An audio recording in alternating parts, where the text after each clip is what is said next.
Welcome to the Let's Talk BS podcast. I'm Bryan. And I'm Sofia, and we're coming to you live from the 757. Good morning, Bryan. Hey, good morning, Sofia. How are you doing today? I'm doing well. I can't complain, man. It's Friday. Yes. November, We officially in holiday season.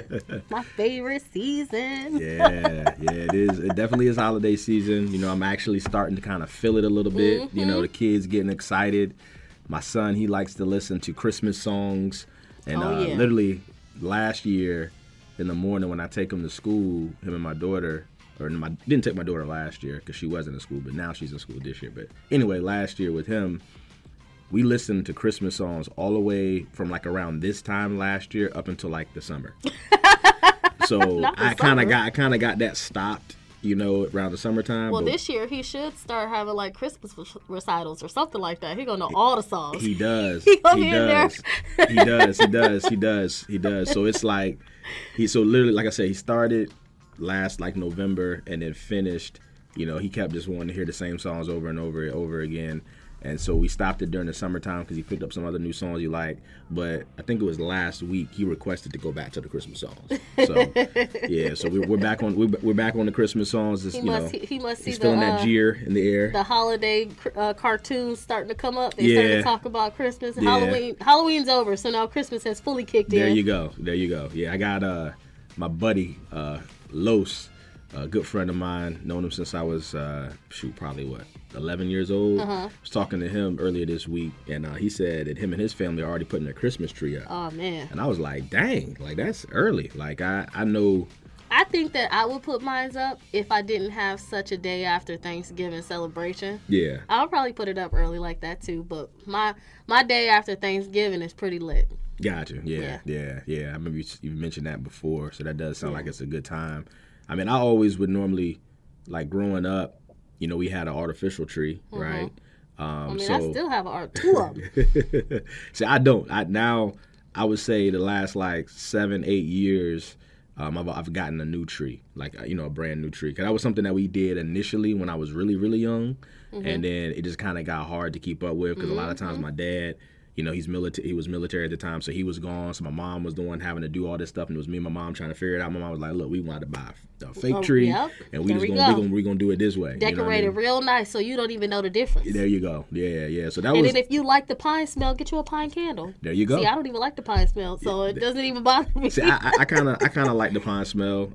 It can get annoying though. I kind of like it for a little bit. Like after a while, it does kind of like I don't know. It kind of tingles them nose hairs, But growing up, we would normally put the Christmas tree up because my birthday is that first week in December. So it was like normally, Thanksgiving kind of gets you all excited to get you in the mood. And that next week, that's normally when we used to put the Christmas tree up because like a little less than a month away from Christmas. So it felt like the right time. And that's kind of what I've been doing recently. But I don't know. I may do it a little bit earlier this year. The kids, it's not about just me anymore or whatever. The kids are kind of excited about it. And, so we probably try to maybe put the Christmas tree up a little bit earlier this year. Maybe even before Thanksgiving. I don't know. We'll see. Oh, wow. We'll see. Yeah.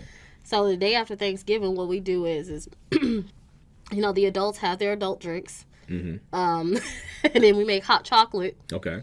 But then the hot chocolate, we juice it up. So we have like I buy these peppermint spoons. I buy marshmallows. We buy everybody has like their own little Christmas cup. Okay. We make reindeer chow, which is like the checkerboard pretzels. Oh, yeah. With the mint Hershey Kiss. Yeah, you that's put it in the oven for like 5 minutes, let it melt just a little bit. Yeah. Then you put the holiday color M&Ms. And then you pop it in the refrigerator to let it harden back up. Yeah, that's good. We make Grinch brownies. Okay.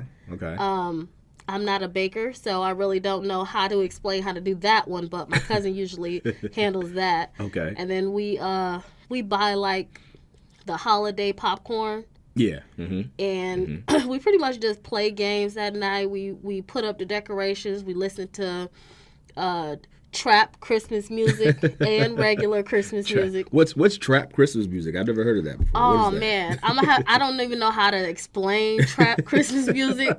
You're just gonna have to Google it. Okay.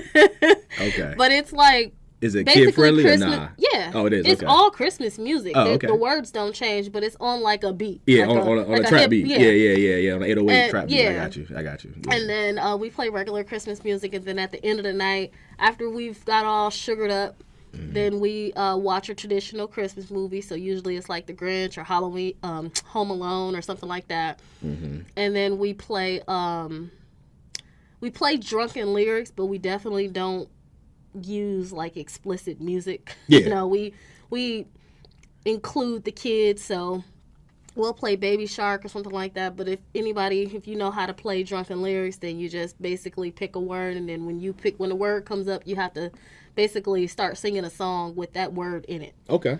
So if you say baby, then you better come up with a song that says baby. Gotcha. Yeah. Gotcha. That has that word in it. Okay. And then if you don't, then you have to, adults, take a shot. Yeah. Okay. Kids, you just got to get up and dance to the music. Okay. But typically we all get up and dance. You know, it's like a joint effort. And then that's pretty much the end of the night. But I mean, all of that in a matter of, 5-6 hours, it's a lot. That is a lot. That is. Yeah, that sounds like a good time. And then we have leftovers from Thanksgiving, so in between time you can eat. Then you never know. The grown-ups might get a quick game of spades in. There we go. Might play Uno with the kids, because I got a couple teenagers and friends' kids that may stop by. So it's definitely like a good time. That's cool. That's the day we put up our decorations and we make it a whole celebration. Okay. Yeah, that sounds like a good time, man. Yeah, That's cool. It's a real good time. Yeah, that sounds like a really, really good time, man. It seems like I can tell just how you explaining the story that you like. You excited. You ready for that to be My here kids soon. are ready too. Yeah. And then on cool. December 1st, we begin getting into Christmas. There you go. Usually for Christmas we'll do like something more intimate. We don't really invite people over too much, but makes sense. We'll do like your gingerbread house and all that stuff, and then we wear matching pajamas the night before Christmas. Everybody get to open up a present, and then usually my kids are up at 3 or 4 o'clock in the morning. Yeah, I remember that. I used to do that. Yep. I remember that. I used to wake up. Same thing. Like I still kind of do some of those as well. Some of the rituals that you just mentioned, especially for Christmas. But I remember being my sister. I remember my mom used to tell me that if I woke up too early, I forget, like Santa was gonna put something in my eyes or something like that. It was something crazy. And I was like, look, I remember one time I woke up one time, I see the clock. I was probably like, because I think my sister was a little baby at the time. So I probably was like 8 maybe at the time, 8 or 9. And I remember I woke up and I looked at the clock and it was like 2 something in the morning. And I started swiping my eyes real quick. I didn't know if Santa was gonna put. Yeah, I didn't know. I didn't know what my mom kind of tried, because I knew that people who the Santa Claus situation or whatever. I don't want to spoil it for anyone, but I was just kind of like worried or whatever. Like I know if salt got my eye or whatnot. But so let me ask you this: do you place your presents the night before Christmas, or do you put them in as you get them? You wrap them and just put them under the tree.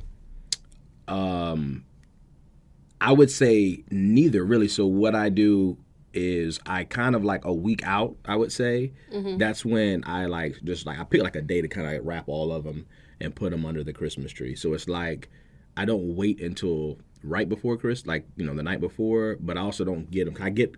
I've already started to get Christmas presents, you know what I'm saying? So I'm already starting to gather them. So I'm not going to wrap them right now, but I'm about a week and a half out. That's when I kind of wrap all of them. Maybe that but when weekend do you place before. them under the tree? Yeah. Probably like a week and a half before. Oh, okay. Yeah. See, I place all my presents under the tree the night before. Santa dropped them off. Oh wow, okay. And Well, see, the at my kids house put out cookies and milk, and I go and eat the cookies and the milk. My parents, I did that. I did that too. I remember one year he wrote a note for me. I was like, oh, I remember I was going around school showing people that joint. I was I think 2nd grade at the time, and I remember somebody was like, man, Santa's not real. Hey, I'm like, man, look, he wrote this joint. I know it's I was going back and forth with Buddy. I was like, look, you ain't gonna tell me that Santa ain't real. You know what I'm saying? Man. But yeah, like I said, it's a joyous time of the year, man. I love family. I love especially with what we do as far as mortgage wise.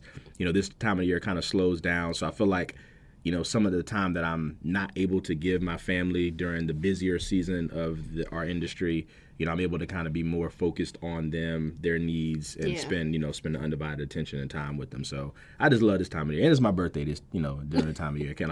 So I get a year older, every time. So this is definitely time of year.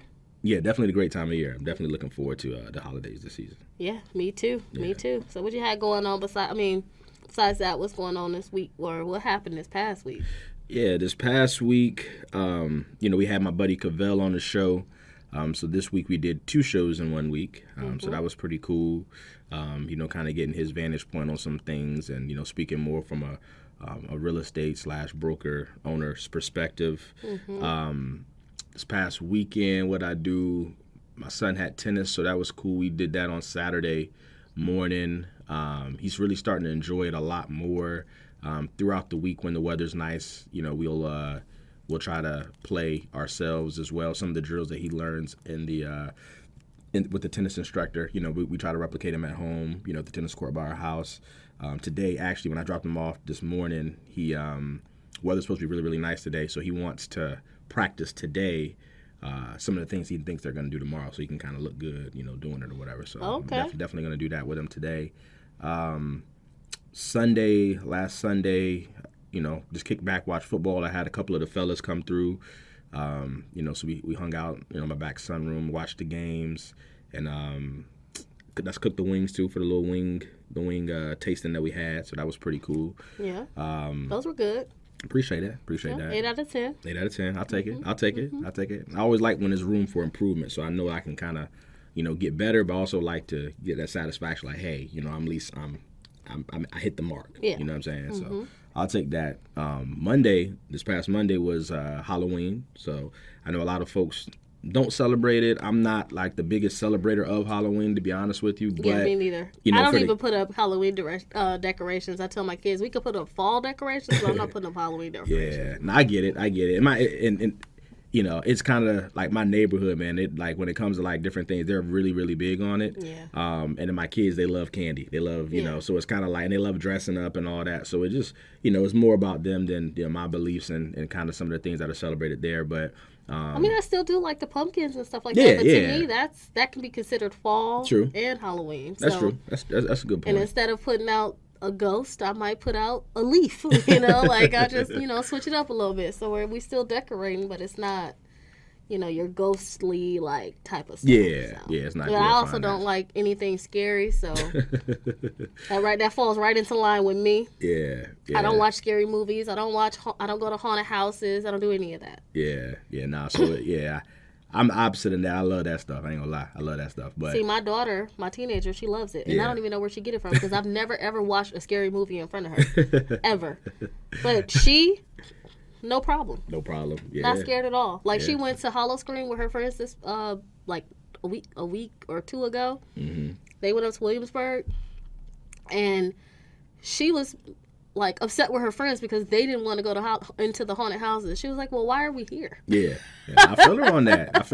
Like that defeats the purpose. Like if you're gonna go all the way, and Williamsburg's not far, but for a kid. That's her age. That's it seems like, hey, that's a nice little trip. You know what I'm saying? So it's like, I'm going to go all the way here. And us just to kind of like, walk around. No, we're not going to jump in, jump out. Like, you know what I'm saying? Like, look, why are we here? You know what I'm saying? That's why you got to go with people. And that's how it is for me because I love that stuff. I would go to Hollow Scream every single year if it was up to me. But really, most of the folks that are around me, like my wife, Brooke, and then like even some of my like close friends that like I would like, maybe do that with, all of them are scary. Like all of them are scary, and so it's like I don't even want to go. Like they say, hey, I'll go and do it, but I'm not gonna like go into it. I'm like, well, it's no point of going. Yeah. So I don't go because of that. But yeah, Monday, like going back to the Halloween, it was pretty cool this year. Both my kids dressed up. My son, he dressed up as Chase from Paw Patrol, and then my daughter dressed up as Sky from Paw Patrol. So it was cool. Yeah. I got some buddies in the neighborhood. They came over. They brought their kids over.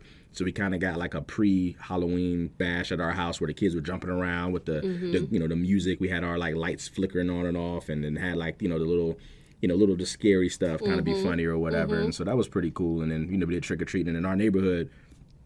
a lot of folks go all out. So I mean, it was like, I mean, crazy stuff. Like you had, like I can't even really explain it, but it was just a whole bunch of like the little scary girl on the swing. It was like, it was a whole bunch of stuff going on, but it was cool. We walked around. You know, the kids loved it. They got a lot of candy. You know, the adults.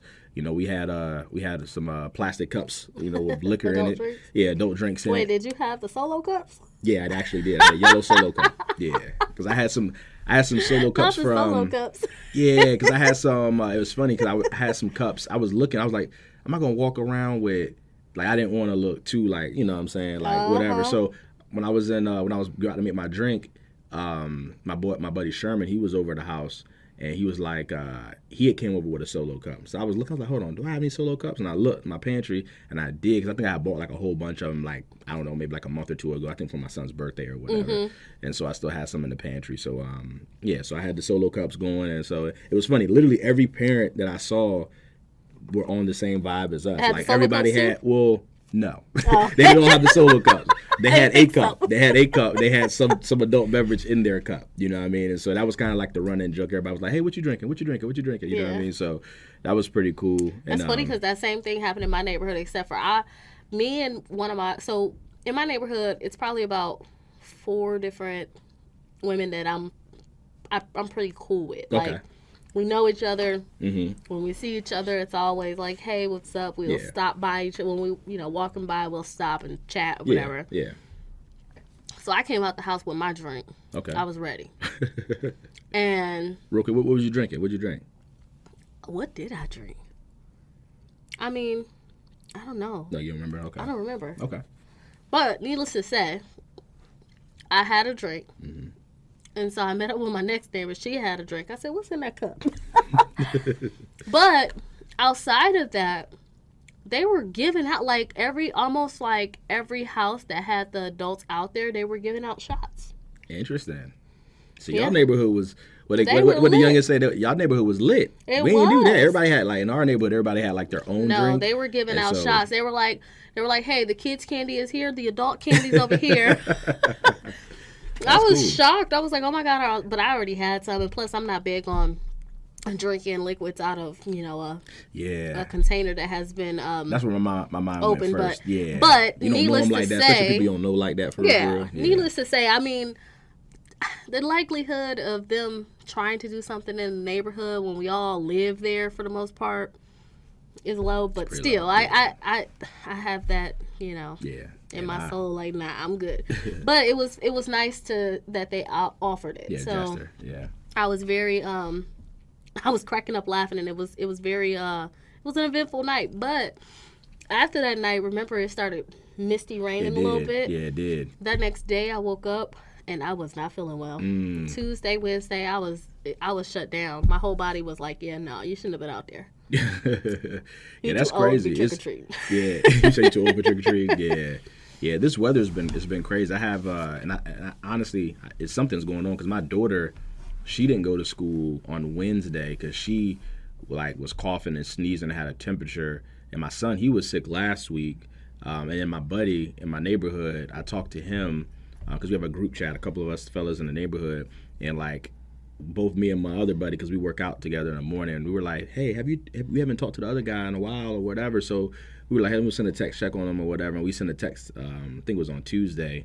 And he was like, yeah, man, I'm in the bed, beat. I'm down. He's like, I feel like I got the flu. He's like, it's not COVID. I tested, negative for COVID. Yeah. But he was like, I just feel, drained and or whatever. So, wow. And I know a couple other people I've talked to. My mother wasn't feeling really well when I talked to her. Mm-hmm. And then, I think it was another buddy of mine who said wasn't feeling well. So, yeah, I think a lot of people are going through with the season change. I know I had a couple weeks ago, I wasn't feeling well for a day or two, because I think it was because of the season change. It felt like allergies or something like that. Yeah. It was kind of weird. So, yeah. The weather has been a little up and down here. Yeah, today, I think it's supposed to be almost close to 80 degrees. Yeah. That's and then crazy. A couple days ago, we had on jackets. Or this morning, we had on jackets. Yeah, exactly. So. Literally, you'll see a 30-degry change literally in 24 hours, which is wild. So, yeah. So hopefully everyone, gets well and feels better. Hate when people get sick. I mean, it's not a good feeling at all. So.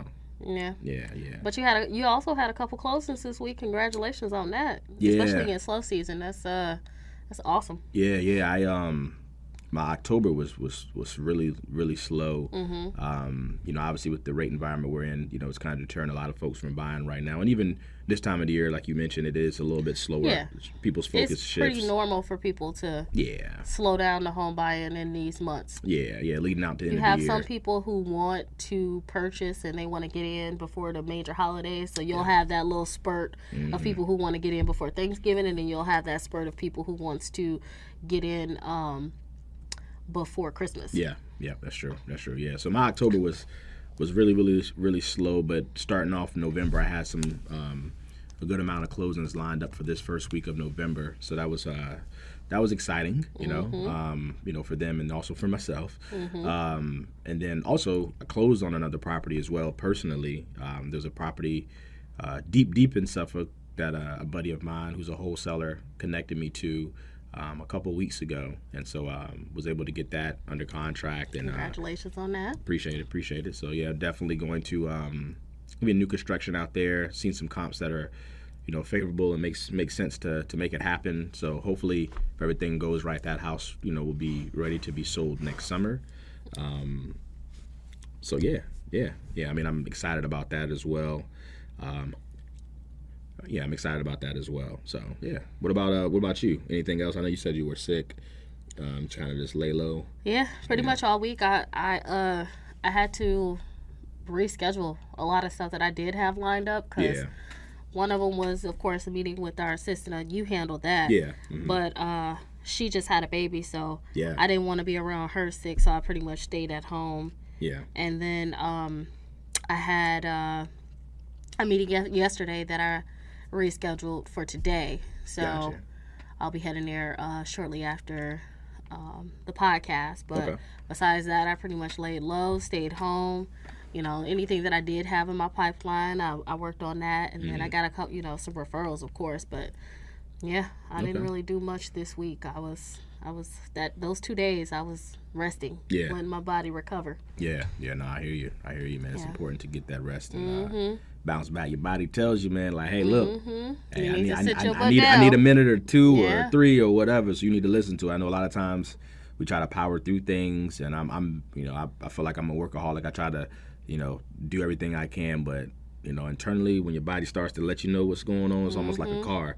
A car typically doesn't break down. Like it'll give you signs of stuff that's going on, and then you kind of gotta say, "Hey, look." Speaking of a car, I just got some new tires on my car, and man, what a difference!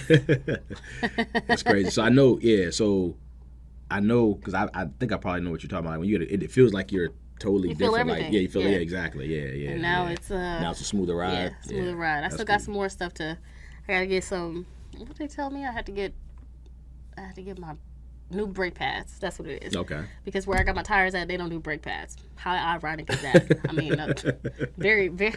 I was like, what? How you don't do? Well, you should do everything regarding the tire. Like that should be all inclusive. Yeah, but no, that's kind of weird. Yeah. They don't do it, so I have to go and get that done. And when I had my car at the shop for my 50,000-mile checkup, they offered to do it, but I was like, look, y'all didn't have my car all day. I ain't got time to wait 2 more hours for y'all to finish. Go ahead and give me my car, and I'll go somewhere else who's more, like a quicker type of place that can get in and out. Yeah, it's crazy. Because when I you feel go like to every a time, car dealership, boy, and have you ever walked back there into that mechanics area? Because I'm telling you, ain't nobody back there working that hard. I'm telling you, I've walked through there a few times before. Nobody's out back there like breaking their neck or doing They just chilling. They walking around shooting the shit, talking, and I'm like, this is why it takes all day. If they actually work, you know how many cars they can get through? They charge you by the hour a lot of times, those mechanic places, so they're gonna take their time. Most definitely. You know what I'm saying? So that whole situation is crazy to me, man. I know it, and what also always happens, as you mentioned, like you go there for something, and then while they're fixing what you're you went there for, it's always something else that's wrong. Always. And then they, and obviously you're driving. Yeah, obviously you're driving, so a lot of times you just kind of go ahead and say, hey, go ahead and get it fixed because you don't want it to break or whatever. But I don't know. A lot of times, I don't know. My dad, he's funny. I remember growing up, he would be like, I'll just do it myself.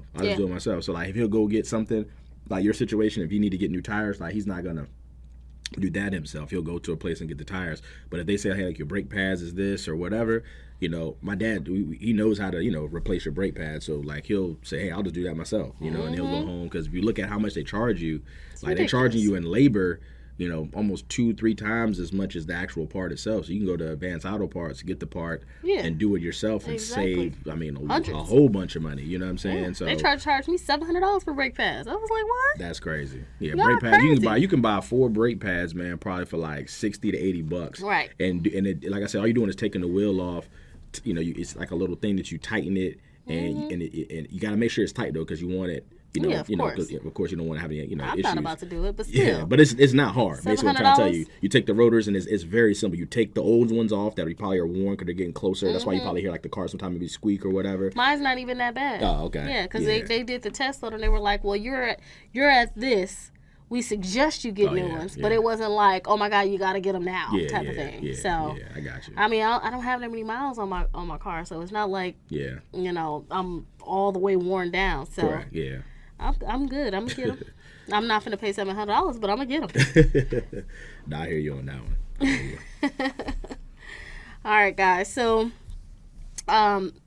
it's time for exercise your knowledge. So during this segment, what we'll do is ask you a question regarding some mortgage, and we want you guys to think about that question. And then later on in the segment, we'll definitely give you the answer to it. Today's exercise your knowledge question is: what is an assumption loan when buying a home, and how can it benefit you? Okay, that's a good question. Yeah, that's a good question. I know recently, because of the rate environment we're in, I've been seeing a lot more, and a lot of folks have reached out to me about assumptions. So I believe that is something that's really relevant for the times that we're in right now. So I think that's some good information that we can share, once we give the answer a little bit later. So that's good. That's a really good question. I like that one. It's a really good question, and it only applies to some individuals. So keep that in mind. Yep. And just think about it. Don't use Google. See if you can come up with this on the top of your mind. And if it's something that you think great. And if you do know it, even better. But for the folks who don't know it, this is something that you can absorb, hold on to, because this may benefit you in your future. Correct. Yeah. All right. So I can't wait to hear the answer to that question. That's for sure. Oh, yeah. I can't wait to reveal the answer. So today's topic, guys, we want to talk about the difference between a soft inquiry and a hard inquiry when it comes to pulling credit. We get this question all the time. I actually had somebody reach out to me yesterday and was like, hey, can you do a soft inquiry? And can you let me know what I'll be approved for? Okay. Do you get that often? Yeah, I do get that often, actually. Yeah. So, we wanted to kind of give you guys a good idea as to what the difference is and how it can impact you as a consumer. Yeah, no, I think that's a good topic to talk about. I know a lot of folks are credit conscious. They come to us and they say, hey, I don't want you to pull my credit right now. I don't want to have my score drop. I don't want to, do that hard inquiry or whatnot. And so, there's an alternative for that can still allow us to get the information that we need to move you along. Some information. Yeah. Get some of the information that you need for the, to start the, pre-qualification / pre-approval process that doesn't have that hard inquiry that a lot of folks dread when it comes to buying a home. So, yeah, no, it's good. I mean, the way we do things here, and I know, like I said, just the difference between a soft pool and a hard pool.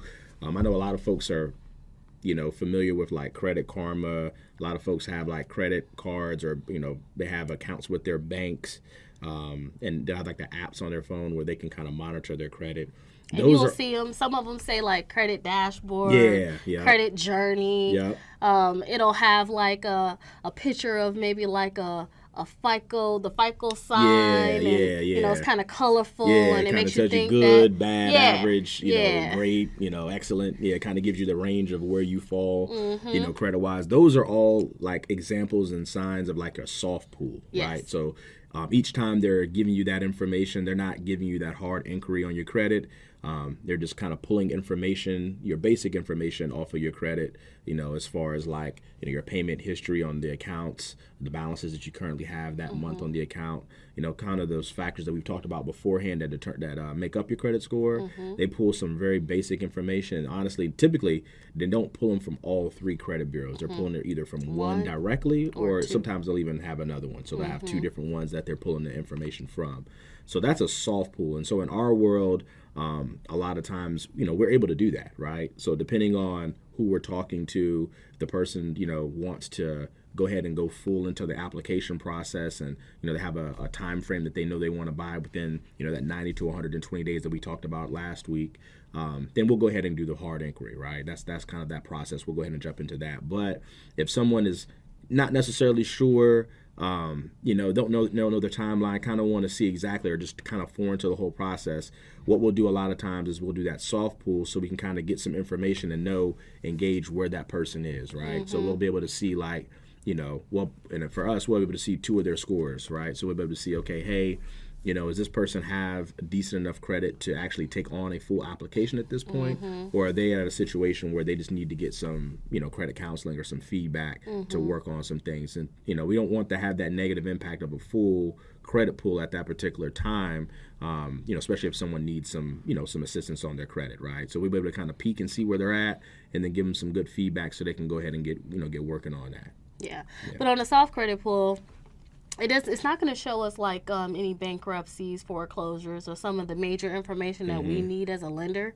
So you also have to keep that in mind with the soft inquiry. Either you're going to have to be upfront and honest about your situation, or even if we give you ideas to what you qualify for, there's some information that's not on the soft pull inquiry. So, we may say, okay, yeah, things are great, but until we have the full story or the full picture or all 3 credit scores and all of the information, like judgments and foreclosures and bankruptcies and things like that, it's kind of hard for us to give you the green light. Correct. Now that's a good point that you brought up there, Sophia. When it comes to buying a house, we have to do that tri-merge credit report where we get we get all 3 bureaus from Experian, TransUnion, and Equifax, right?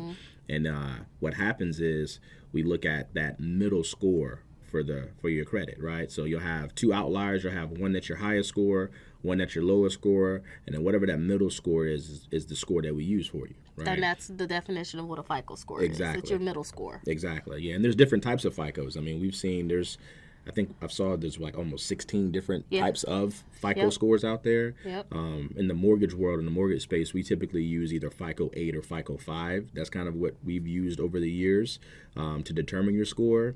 And what happens is, because also I get this a lot, someone will come to us and they'll have their score that they'll see, as we mentioned earlier, like from Credit Karma, right? And Credit Karma, they use I don't know exactly Vantage 3.0. It's not even FICO. Yeah, exactly. It's not even the same type of scoring metric that it is when it comes to buying a house, right? So a lot of times when folks are seeing that score, they're kind of getting this false hope because their score on there is going to typically be a lot higher than it is when we actually pull that tri-merge credit report that has a lot more information at its disposal to be able to come up with the score for you, right? So that I get that question all the time, literally all the time. Folks say, hey, I have this. And then they come to me and then I say, hey, well, you have this. And it's like, well, why is this different? And, have to try to go there, explain to them, like, well, dang, why the heck do I even have this thing? It's not giving me the most, up-to-date or accurate information. And just to repeat what Bryan said, so earlier, there's 16 versions of the FICO score. So that's just FICO.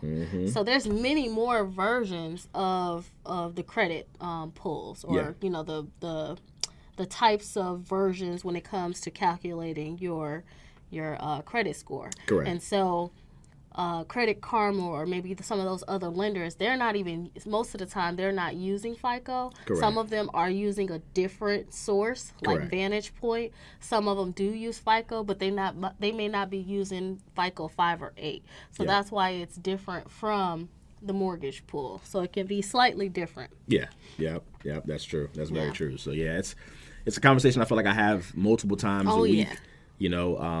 And I appreciate folks that are looking at their credit and kind of get an idea of where they are, but it is kind of a conversation that I have a lot because, a lot of times it could be misleading thinking that you have a certain score and you don't, right? And it's not normally way off, but I mean, it's normally pretty, 30, 40 points, I think, is normally kind of what I've seen as far as the difference of where the score is on there versus the score that, we actually pull when we do a tri-merge report for you.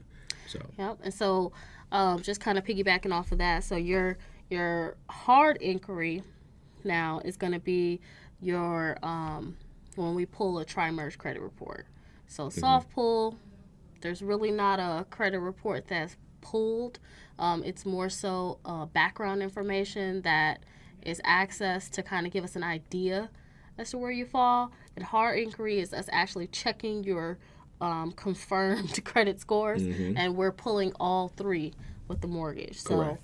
I think nowadays they're even starting to pull for auto loans. Yeah, they are. Yeah, they are. Because cars are getting more expensive. Yeah. And the prices of the cars are going up, and so now, your average SUV is somewhere between 50 and 100,000 or more. Yeah. And so, if the lender is lending that much money, I'm pretty sure that they're probably starting to use some of the same versions of credit scores that the mortgage company uses, because I mean, you could buy a house for $100,000. Correct. I mean, so you want to do a little bit more of a thorough maybe not check. livable, but yeah, you could buy a house. Yeah. So they're from their perspective, they're like, okay, well, if you're buying an $80,000 car, we want to make sure that you can afford it. Correct. Yeah. It's probably not as like it used to be, where you go in and you kind of give like a verbal of what you make. Yeah. You have to prove it nowadays. Exactly. Yeah, exactly. I've actually had one of my clients, she bought her house first, so she did it right.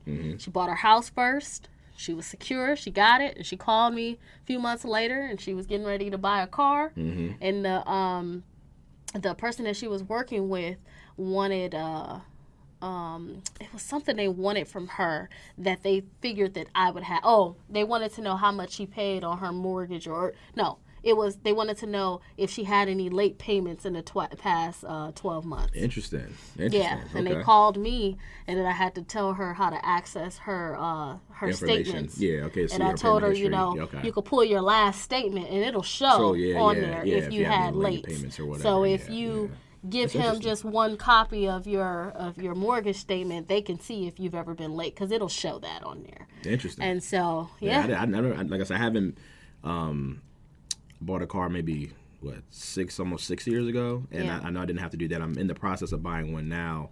But you haven't gotten to that part yet. haven't gotten to that part yet. They're still making the vehicle. So, I guess I need to prepare myself. I didn't know. I definitely didn't know that they do that thorough of a check when it comes to, but that makes perfect sense as far as, like, the prices have been increasing on these things. So, obviously the more money that you're lending to someone, more thorough of a check that you're going to do, right? So that makes sense to kind of make sure that folks are paying things on time and, make sure that they, they're saying they're making a certain amount of money. You want to obviously confirm it. I mean, I know that's kind of what we got in trouble, in the mortgage world, back in the early 2000s when we kind of, went through that tough time and, 07, 08, was, the stated income loans. I remember that's when I first got into business where, a person could say, literally, they used to be able to come to us and say, hey, they make, $100,000 a year, and we didn't have to confirm that information. So we didn't have to look at pay stubs. We didn't have to confirm with their employer. They could just literally, that's why it's called stated income. They could literally say, hey, I make this amount of money, and we would give them a whole loan and a whole house based upon their credit and based upon what they told us they made. So listen, when I was 18, I was interested in motorcycles. So I know how to ride motorcycles, and I've had one. And so when I turned 18, I decided, you know what? I'm tired of driving cars. I want to drive a motorcycle. So I went and bought a motorcycle. Went to the Suzuki dealership, walked through, was looking at the dealership and got a bike too. Okay. Went to the dealership. Oh, you big time. Yeah. Okay. I walked through. I found a bike I liked. I was like, okay, this is nice. They had used ones too. Don't get me wrong. Yeah. No. Right? Yeah. So I walked in there. They had just got this Suzuki 600. It was in the back. They were like, it's for sale for this amount. So then I was like, well, let's see if I qualify. So went up there, submitted the application. I was 18 with like a 700 and some credit score. It's crazy. It was ridiculous. I was like, what? So then they were like, well, how much money do you make? And I was like, I don't know. And like, I was working, don't get me wrong, but I really wasn't like working for real. So I was working at Victoria's Secret, and they were like, I was like $500 a month. He was like, oh, okay, I think I can make it work. And here they approved me for this motorcycle. I can make it work. That's what you already knew what Tiger was. I can make it work. Yeah. So I didn't even have my motorcycle license yet. Like, I didn't even have my endorsement yet. Wow. So they were like, well, you can't drive it off the lot. So I was like, all right, delivered it to my house. So then, they show up. They got the whole delivery van and stuff like that. Next thing my dad was like, whose motorcycle is this? Oh, your pops didn't even know that you was buying it? Wow. No. Wow. But he ended up paying it. Oh, he did? It was crazy. Man, they be getting this one. My daughter better not do that to me. Oh, man. My kids would never do that to me. But it was funny, though, because he ended up... I ended up going back to school, and when I went back to school, because I was on my summer break, so when I went back to college, he ended up paying it and just paying it off, and then, later I paid, I stepped up, he just helped me out, Oh, but I paid his house off. Yeah. In return. Yeah. So, funny how that goes full give circle. Give and take, give and take. Still, he helped me when I was 18. I know he had questions when that truck pulled up with that bike. He was hot. He was looking at me like, don't you ever do this again. Nah, I hear you. That's funny, man. That's a good story there. Like I said, kind of going back to the stated income, I remember, and I've seen a good movie I would recommend folks to go see. It's called The Big Short. That's a movie that came out, I want to say, probably might be even close to like 10 years ago now. But it had like Brad Pitt. It had the guy from 40 Old Version. I always forget his name, the main character. But it had a lot of guys. Oh, in The Office. Yeah.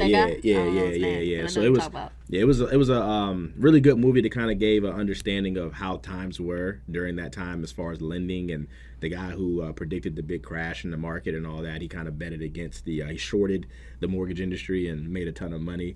It's a really, really good movie because it kind of explained, like, you've seen, like, there was an adult dancer, I will say, a woman who was an adult dancer who went to buy a house, and so she made, adult dancer money, at the time, and she bought this huge mansion because she just told them, hey, I made X amount of dollars, when she really didn't make that amount of money. Wow. And so it was just crazy, those times. And now obviously, we do, like, VOEs, which is verification of employment. We have to look at pay stubs. It's a much thorougher check, now than it was then. That's why we collect pay stubs up front.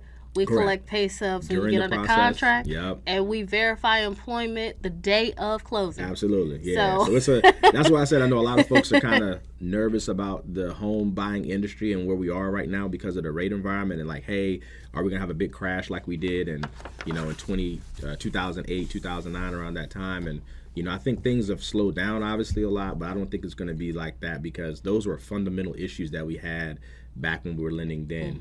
That's an issue when a person is taking on a $3,000, $4,000 mortgage payment and they don't make the money they make $50,000 a year. Yeah, or not even that. I mean, they make much less than that because they're just saying, hey, I make X amount of dollars, and it's not being verified, right? So now there's a lot more thorough checks.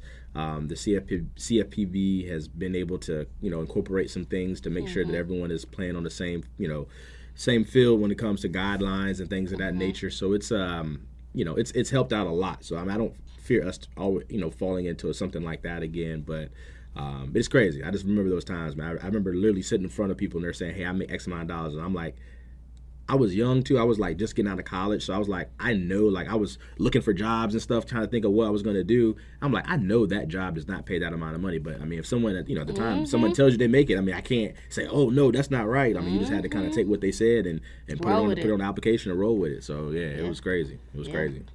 Yeah, I mean, whew. I'm glad we are not in those times anymore because I would feel bad. Yeah, I did. I felt bad because I felt like I was putting people in a situation I knew that they were going to struggle and be, actually question me doing what I'm doing. Like I know a lot of people made a lot of money during that time, because of how many loans you were able to do and how many people were considered qualified. Because at that time, as long as you had a decent credit score, you could. I mean, and it wasn't even decent. You had like a 580 credit score. you can qualify. Like, it was just, hey, credit, say you make X amount of dollars, you can get a loan. Like, it was really that easy, you know what I mean? So it was, you got to think about it. There's a lot of folks walking around who it was like a credit card. Yeah. You go in there. Exactly. You say, I make so amount of money. And they're like, oh, instant approval. Yep. $10,000. Exactly. I mean, we used to rush to try to have them give them the closing so they wouldn't change their mind and stuff. It was crazy. It was like, we wanted them to change their mind on Y'all stuff. like Wall Street. Yeah, it was crazy. Oh, times, man. Yeah, that's insane. Yeah. All right, guys. Well, I hope you guys learned the difference between the soft inquiry and the hard inquiry. Yeah. But we definitely want to jump back into the exercise your knowledge answer. Oh, yeah. All right. So for anybody who doesn't know, or if you're coming into the segment a little bit late, earlier in the segment we asked a question, and that question was, what is an assumption when buying a home, and how can it benefit you? So again, what is an assumption when it comes to buying a home, and how can it benefit you? And so now we're going to go ahead and reveal that answer. All right. Drum roll? So do the drum roll. Let's do it. All right. So the drum roll is, an assumption is when you're assuming the terms of the loan for the home that you're purchasing, right? Mm-hmm. So, typically in the home buying process, you're getting a loan, and you're getting pre-approved first, and you're getting a loan from a mortgage company, and you're using that financing to purchase that subject property or that said property. Mm-hmm. That's the normal process of buying a home. Mm-hmm. When you're doing an assumption, and the key word is assume, right? Right. That's the key word in the word assumption. Take over, right? So there's a seller who's selling that home to you, and they already have terms on the mortgage that they have. And they're great terms. Yeah, and typically... Let's say they're great terms. Exactly. Let's say, they bought that house in 2021, July, when rates was, 2.125, 2.25. Yeah. But all of a sudden, they want a PCS to they gotta move. Hawaii or Japan, and there's no real need for the house anymore. Maybe they're not into being a landlord, so they're like, you know what? Let's just go ahead and sell this property, and then, we go across the country, we live there for 10 years, and we'll come back and try to figure it out later. Exactly. Yeah. And so what happens is, like Sophia just mentioned, is then that buyer is able to assume the responsibility in the terms of that loan. And a lot of times, the reason that's more prevalent now than before is because, just like Sophia mentioned, we're in a situation now where rates are in the 7s and, even higher than that, depending on the loan product. And so if you have someone who has a mortgage who has an interest rate in the 2s and 3s or even 4s, and you could just assume their loan, your mortgage payment's going to be a lot less than than if you were to buy a new home right now and then try to use the current market rate, right? So you can assume the information or assume the terms of that current loan, and that would be favorable for you and the seller sometimes, depending on the situation, right? So assumptions are something that are being more, talked about recently. Now, the key is you do have to qualify for it, right? That current mortgage company is going to do whatever checks that they have to confirm that you do qualify to carry that mortgage. So what that means, what Bryan's trying to say is, wherever the seller has the loan, so if that person who is selling has the loan, well, let's say Atlantic Bay. Yeah. Then the buyer has to assume the loan through Atlantic Bay. Correct. That's right. You can't go to your own lender. Yeah. To assume that loan. Correct. Exactly. Yeah. So it's something I've seen a lot, especially on military folks. Sophia kind of mentioned that process because they do tend to move quickly. Sometimes depending upon if they have to, move somewhere, get orders, to a different place. FHA, VA, and USDA loans, they do allow assumptions. Conventional does not allow assumptions. So, if you're obviously in a situation where you're assuming one of their loans, or they are the person who has one of those loans, then there is possibly an opportunity for you to, assume the loan. If it's a conventional loan, then it's not even something that's a possibility for you. Now, when you do assume the loan, there's still closing costs associated. Yep.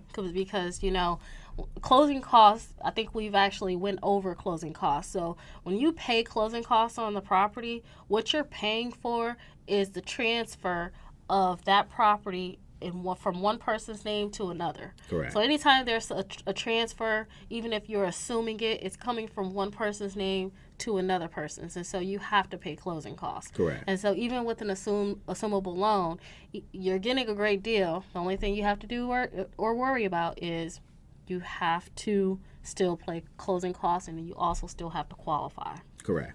That's right. Now, there's one caveat to the assumption process is when it's a VA loan specifically, because not everybody is a veteran, not everybody has access to that particular loan type. But when you are a veteran and you're looking to allow someone to assume the loan, the person who assumes it does not necessarily need to be a veteran as well. Correct. Now, the only caveat to that is if you do allow someone who is not a veteran or who does not have that VA entitlement to assume your loan, you're going to tie up your entitlement. Correct. So that'll limit you on your next purchase. So Correct. It's safe to say that if you're going to allow someone to assume the loan, it's probably best for you to get someone who has that VA benefit, so then that way they can use their VA benefit to assume it. So that way it frees up your entitlement for your next purchase in the future. Absolutely. Yeah, that's a good point. That's a really, really good point. Two parts there, that you don't have to be VA eligible to be able to assume a VA loan. And the second part is, if you are in that situation, the seller does need to know that, hey, this still is even though you sell the home and now the terms and everything are now transferred over to that new person who's buying the home, it's still attached to your entitlement. So if you're looking to go buy something in the near future or wherever, or even later on, to be able to buy something, that home is still going to be attached to your entitlement. So, like you said, I haven't really seen a situation where that has happened, because that puts the seller in a situation, right? Maybe they'll do that to family or somebody like that. Yeah. But in most cases, I mean, they're going to want someone who has their own eligibility, so they can, because the seller's already looking out for you, letting you allowing you to assume their terms, which is most likely going to be a lower rate. And then they also don't want to be put in a bind or a situation where it kind of limits them and their buying power when they move Correct. forward, as far as using their VA loan again. So Correct. Yeah. Yep. So, and also remember, you have to go back to the original lender who transacted that loan. Correct. So who serviced it. Unfortunately, you can't come to me and Bryan for this one. Yeah. Long story short. Yeah, that is true. Have to go back to the original lender who did it. Correct. And they have a whole assumption department who can answer, all of your questions regarding to the assumption. That's right. Because I'm pretty sure there's some, things that we probably didn't cover, but always do your due diligence if Absolutely. you're looking to assume someone else's loan. Absolutely. That's good. I think that was good. All right, B, what's coming up next? Let's see. What you got going on tomorrow? What I got going. So tomorrow. Or today. For that. Yeah, today, I mentioned it today, nothing really much. Friday, I have a closing today. Okay. So that's closing cool. back to back to back. There we go. What Drake say? Yeah, back to back. Back to back. Yeah, that's my joint too. That was like 8-9 years ago too. That was my joint. But so I got a closing today, so that's cool. I got an agent I been working with for a while on the peninsula on the other side of the water. So we have a new construction deal that's closing today, so that's cool. My son, like I said, he has tennis. So, he wants to play tennis, I should say, later today, because the weather's going to be nice. So once I pick him up from school, we're going to do that. Tomorrow, he's also invited to a birthday party. So, we're going to go do that on tomorrow, kind of hang out with some of his classmates. So that should be a good time. Oh, yeah. Then I'm also leaving. So, there's a conference that's going on in Nashville, Tennessee it's Monday and Tuesday. But the way the travel itinerary is set up, I'll be leaving Sunday so I can be there Monday morning. And then the flight situation is better to leave on Wednesday versus leaving like Tuesday evening after the last day of the conference. So I'm looking forward to that. I've never been to Nashville at all. I heard everybody keeps telling me it's like the Vegas of the South. They were like, they party all the time and all that, even though you might want to stay on that side. Yeah, it's got to pass by years for kind of being in that. Nashville could get a little rough too. Yeah. And I think that comes with all cities, all major cities. You have your good and then you have your real bad. Yeah. You go You go to Atlanta, it's the same way. Yeah, you know? That's true. So I'm gonna stay. New York, same thing. I'm gonna stay on the touristy side. Yep. Where we're staying and everything is right there downtown, and so I'm excited, to go down there. Like I said, for a couple of days, learn some good information. That's what the conference is about. Is just some information sharing, from other folks that are leading in our industry, just so we can kind of navigate the times that we're in and kind of hit the ground running. Entering first quarter of 2023. Yeah, so, I'm bummed. I won't be there, unfortunately. My husband has duty, so gotcha. That he wasn't able to get out of. Yeah, I know how that goes, man. The military duty stuff days. is tough. Oh, man. my goodness. Yeah, it's tough. It's real tough. So, and they're never like on the same days. Like he might have duty on a Saturday, and then might have it on. He might have it back to back. So he might have it on Saturday, Sunday, and then not have it Monday, Tuesday, Wednesday. Or he might have it like on a Friday, then not again until Monday. It's always different. Gotcha. Like it's nothing that you can kind of like predict. Yeah. And just like any other job, you know what I mean? If things happen, people, need to be switched around, anything can change. So Yeah. That military stuff's tough, man. I know, like I told you, my dad, he was military, 22, 23 years. And that was something like, because I was able to see that up close and personal. Oh yeah. I was like, ain't no way. There's I can't. Even though it's a good lifestyle. I mean, for different folks, and folks aspire to defend our country. And I appreciate. And I love the folks that do that. But just how I am wired, like I could not do that. You know what I'm saying? The unpredictability of it. Like I'm regimented. I like to know what I have going on, what this is going to be. Obviously I don't mind change and things that are unpredicted, but in that world, it's a lot. It's funny because we were at my daughter's softball game, and some of the moms were talking, and one of the moms, she's military, but she's Air Force, and I guess her job really her job within the military, she doesn't have the same structured duty days as like my husband, and we were all talking, and I said something about my husband, and I was like, yeah, I know he's a ghost. He's like a figment of everybody's imagination, y'all. I'm really married. Like, I'm not lying. And then he popped up one day and was there. So okay. I was like, this is him. That's cool. That's funny. But yeah, when he's on shore duty, I mean, he always at home. I get jealous when he's on shore duty because he go to work at 7:00 and he's home by 9. Yeah. I'm like, what? Yeah, I remember my dad doing that too. Yeah. On sea duty, it's just like a what do you call it? A blur. Like, he said a blur. Hey, bye, hi, see you later, see you next week, bye. It's like that.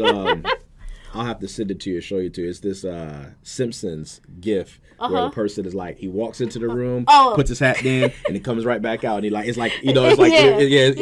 talking about. I don't know what you're talking about, but I can imagine. Yeah. I'm gonna have to show this to you after the episode, but it's funny. It's like you come in, you're like, oh, and then you come right out. Like, so it kind of reminded me of that when you said what you said. So. Yeah, so unfortunately I can't make it there. But tomorrow Carter has football. It's funny, tomorrow my schedule's so tight. So my daughter starts volleyball tomorrow. We got the meet and greet, and then my daughter has a game tomorrow morning, and both of them are at 10. And my husband has duty tomorrow. So it's like I gotta figure out how to maneuver that. Yeah. So we'll see. I'll get it done. I mean, we might end up being a little late to the game, but It doesn't matter because he doesn't want to play anyway, for real. The only time my son wants to play is when he's a running back. That's it. Hey, that's Otherwise, he doesn't want to mess with it. He don't want to work. He don't want to play defense. He doesn't even want to be the quarterback. He's like, I want to run the ball, and that's it. So that's funny. I'm good with that. I really need to get my Wakanda tickets because this Friday, just imagine, y'all, I got my arms crossed right now. Wakanda for life, okay? I know the tickets I got because I'm going to go. Which theater are you going to? I don't know. Brooke did that. Oh, okay. I know I'm not going this Friday coming up because I think when we looked, they had already been sold out. No, they're not because I was looking for tickets. Oh, for real? Okay. Because I'm in a dilemma. So that's just that day school is out. And so my daughter, like last month, bought her tickets. And she's going with a girlfriend, with one of her friends and their parents. And so I want to go. But I'm like, okay, well, if I drop you off at the theater, then how am I going to go? Like, I can't. I got to time it to where, maybe we walking out the theater together, or you know. So I even thought about like going to the same theater as her, but also don't want to rain on her parade, you know, because she's like, I want to get away from y'all. She in that whole teenage, you know, mindset. So I got to figure it out, but I really want to go. But I looked at all the theaters. I was looking at everything. So yeah, I know we're going. I know it's next week. I think because this week coming up, I'll be out of town. And my sister, shout out to Diamond. She's getting sworn in. You know, she's, I guess, transitioning from being a lawyer to an attorney. Because I think I mentioned last time she passed the bar. So that's something that I just learned this morning. So we were actually trying to look up this morning what it's called actually when you swear in. And so here in Virginia it's called you swearing into the oath of fidelity of the Commonwealth. Right? Yeah. And so I called Diamond an attorney. And no, actually that's not what happened. I was reading and it said that you could be a lawyer can be an attorney, but an attorney can't be a lawyer. And I was like, what? Hold on, wait. Well, no, it's back. You said it backwards. So an attorney can be a lawyer, but a lawyer can't be an attorney. That's not what I just said. I don't think so. Maybe not. My brain was still processing what you said, so I might have caught the end of it and be like, yo, that might be on me. My bad. I don't know. Y'all tell us y'all if let I us said know. it right the y'all first let time. us know. But basically, my sister, she enlightened me on it. What it is like once you finish law school, you are now officially a lawyer, right? And so, you know, you're a lawyer. You can do certain things that lawyers are able to do. You can't represent folks and do things like that because that's an attorney's role. And you become an attorney once you actually pass the bar. So you have folks that are lawyers who haven't passed the bar, but they can do things that lawyers are capable of doing. And so now on Thursday, she gets sworn in Richmond, and she'll be able to, you know, practice as an attorney, you know, after she gets sworn in. So looking forward to that. That's as soon as I get back. And then Friday, like you mentioned, is Veterans Day. You know, we have the Veterans Day event going on that day. And so this week is pretty busy. So I think I'm going to go see the Black Panther movie. I believe it's like sometime that following week. So like next week, like on a Wednesday. It's like real random. Yeah, Brooke had looked up a time, and we'll probably go check it out without the kids because I think it's like 3 hours long. And it's like the kids, they not going to be able to sit through that. So we're going to try it. I'm taking all my kids. Okay. We're going to be in there kind of for life. There you go. Good luck. I'm going to just fill them up with snacks. There you go. Yeah, they might be snoring. They might be snoring halfway through it. I don't know. We'll see. I don't know. Carter, I don't know. I mean, we'll see. Yeah. I think they'll be fine because I took Carter. He was a baby though. I took him when Avengers came out. The final Avengers. The one. What is it called? When Thanos lost the war. It was one Endgame. Endgame. Yeah, I went to go see that movie in the theaters with Carter. He sat through the whole thing. And he was a baby. Interesting. Yeah, so we'll see. My kids, they not built like that. Yeah. They see it on the screen, they trying to act it out and do it. So they trying to run around. It's just they can't. So while you were talking about Diamond, right? I had to Google this show that I mentioned earlier. So the show on Netflix is called How to Get Away with Murder. Oh yeah, I know what you're talking about. Yeah. I've seen a couple episodes of that before. When we were talking about the difference between an attorney and a lawyer. Okay. She was the attorney. She was. And then she had all the lawyers that were working underneath her. So they would gather the information and she would represent the client in court. Yeah, I know what you're talking about. You know, like a team. So as we were talking about that, I was like, okay, wait, I think I seen a show about that. Yep. So that makes sense. That makes perfect sense. And something I almost forgot that I'm excited about is Something in the Water. So that is coming back to Pharrell the 757. Announced that like a week Tuesday. ago? No, it was this week. This week? Yeah, it was like Tuesday or Wednesday. He announced that that it's going to come back here. I know they've had it twice now. I went to the inaugural one that was here. I mean, it was amazing. Still best show I've ever been to. I mean, it was a whole weekend. You know, Pharrell had everybody. He had Jay-Z, who's my favorite. Beyonce was there. He had Diddy was dancing on the stage performing. Snoop Dogg was there. Oh, wow. I mean, He Chris had some Brown. legends. I mean, he literally, because I think about it. Pharrell has been, Yeah. Pharrell's a legend, and Pharrell has like produced for everyone, Everybody. all types of different genres of music. So everybody, once since he had this, this thing here at home where he grew up at, everybody kind of showed him love and kind of did a couple of cuts, and it was cool because it was like on the sand, like big stage, like it was cool. I just wish I was a fan of concerts. I'm not a fan of concerts. I'm not a fan of big crowds like that. So I'm it doesn't not either. excite me. It's not like I'm like, oh my God, I gotta go. Like, nah, I don't want anybody touching me. I'm good. And I can go to a concert if there's individual seats. Like at an arena, like at a basketball arena or something like that. When I got my own seat, my own space. Yeah. But the ones where you like in a mosh pit, like when y'all just like, it's no defined. Yeah, there's no defined area. And that's how it is something in the water. I mean, that's it's like, what I'm saying. That's they why got I like can't the do it. VIP section that's in the front, but then like outside, and everybody just kind of on each other there. But then, I mean, I don't know that they may change it up this year. I don't know, but I know.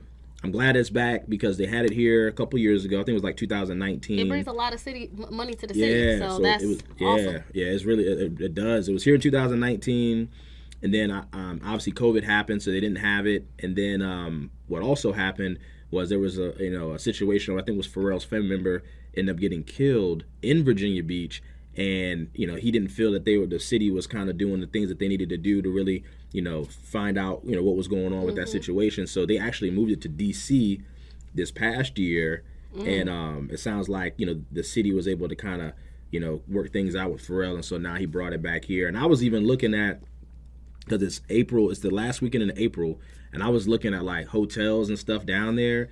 Man, there's a hotel, one of the Marriotts that I like on 41st Street. I was just looking at like the prices of it. So the hotel normally ranges for about $200 to $300 a night. I looked at the price for the hotel for that night, or for that weekend. It was $1,600 a night. Woo.